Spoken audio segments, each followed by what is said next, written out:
আজকের এই আকাশটা আর আমার মনটা দুটো একই রকম মেঘলা। কেন?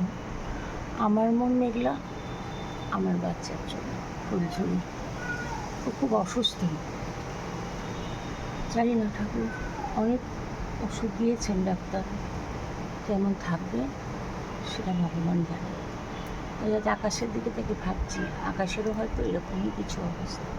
দেখেছ কি প্রচণ্ড মেঘ করেছে, চারিদিক অন্ধকার হয়ে গেছে।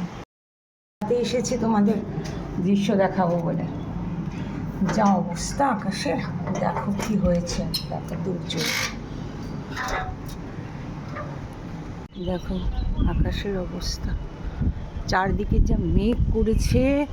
তাও এসছি ছাদে আমি তোমাদের সাথে এখনকার এই ঝড়ের দৃশ্যটা শেয়ার করবো বলে।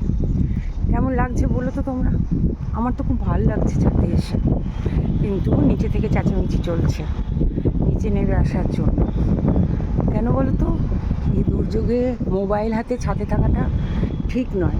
যে কোনো মুহূর্তে বাজ পড়তে পারে, আর যে কোনো মুহূর্তে আমি কিছু হতে পারি। তাই জন্য একটুখানি সময় থাকলাম, বেশি তোমাদের সাথে শেয়ার করতে পারছি না, সরি, বুঝেছো? আর যদি এখনই বাজ পড়ে, মোবাইল হাতে এই সময় ছাদে থাকাটা উচিত নয়।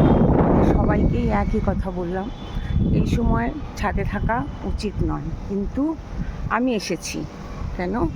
তোমাদের সঙ্গে আজকে ঝড়ের এটা শেয়ার করবো বলে। চলো, হয়ে গেছে শেয়ার করা। কেমন লাগছে বলো তোমাদের আকাশের এই দৃশ্য? চলো চলি, পরে দেখা হবে। এই যে আমার বাচ্চাগুলো এসে যায় না, মুশকিল হচ্ছে আমার এখানে। এরা আমার সাথে সাথে ছাদে চলে আসে। নিচে নামো, পাঁচফোড়ন, যাও নিচে যাও, নিচে নামো।